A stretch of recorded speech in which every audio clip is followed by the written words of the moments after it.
Marami ang tila nagulat sa isang video na ipinakita ni Team Yap na kung saan nga ay makikita sa runway sina Ina Raymundo at pati na rin si Sunshine Cruz na medyo sexy ang suot.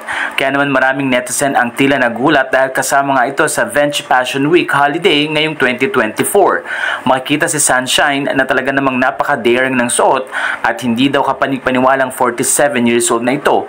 Kasama rin si Ina Raymundo na 48 years old na. Sino daw ang mag-aakalang dalaga na at tatlong magagandang babae ang anak ni Sunshine na ngayon ay tila mga kapatid lang. Si Ina Raymundo naman ay 5 na ang anak. Kaya naman ayon kay Team Yap, tonight's highlight, the MILF Madness showdown between Ina Raymundo and Sunshine Cruz. But the best part is when they held hands and walked together, women supporting women. Makikita na talaga namang alagang-alaga ni Sunshine at ni Ina Raymundo ang kanilang katawan. Nagpasalamat naman si Sunshine Cruz sa nasabing video na binahagi ni Team Yap sa kanyang Instagram.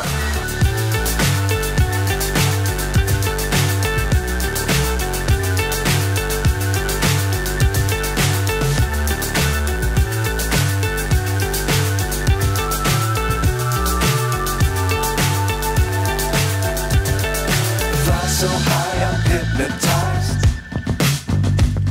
What's up is down, what's left is right. Chasing stars and holding you. I can't see the end, but we'll see it through.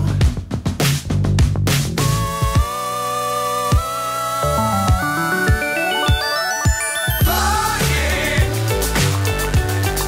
get on board. We're smiling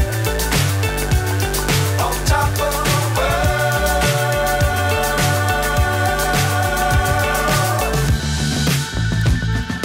Dangerous time.